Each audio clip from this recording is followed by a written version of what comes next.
Pourquoi réclamez-vous un effort de plus aux Français? Alors, il y a actuellement une certaine tendance à relativiser, banaliser ce variant Omicron en disant finalement, il est moins virulent, Oui, moins dangereux. laissons-le circuler. Moins dangereux que les précédents. Il fait des rhumes, des petites manifestations cliniques peu importantes. C'est l'occasion d'avoir une stimulation immunitaire supplémentaire. Et il y a une erreur fondamentale qui est faite avec ce raisonnement, qui est celle de se dire on ne pourra pas l'arrêter, donc laissons-le filer, alors que des changements peu importants, mais conséquents quand même, de nos attitudes, peuvent complètement changer la dynamique de cette épidémie.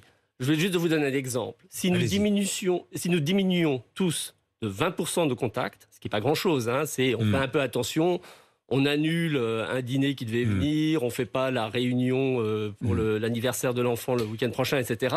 Si on diminue de 20% de contacts, on divise par 2 le nombre d'hospitalisations à venir dans 15 jours, et c'est considérable. Je vous dis ça parce que cette petite musique que l'on entend de plus en plus, que l'on lit sur les réseaux sociaux par exemple, oui, Omicron est moins dangereux, donc il y a moins de risques, donc on peut y aller, on peut vivre tout à fait normalement. Finalement, à quoi ça sert de se faire vacciner? À quoi ça sert de se masquer? Et à quoi ça sert de se faire tester? Alors, est-ce qu'on risque le pire encore ou pas?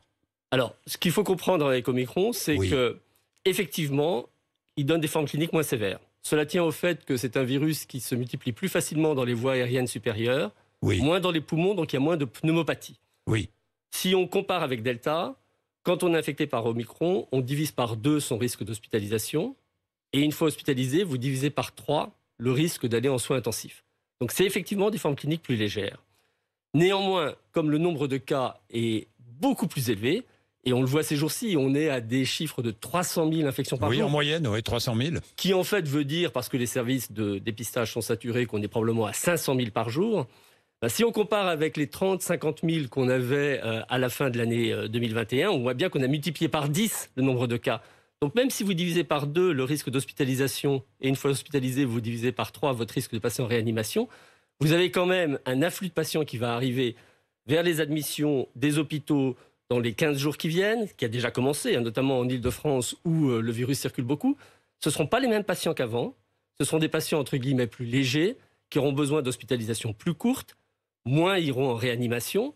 Ils viendront pour 4 jours, par exemple. Un premier bilan le premier jour, puis 2 jours avec de l'oxygène dans le nez au moment un peu critique, et puis on les renvoie chez eux avec peut-être une oxygénothérapie à domicile.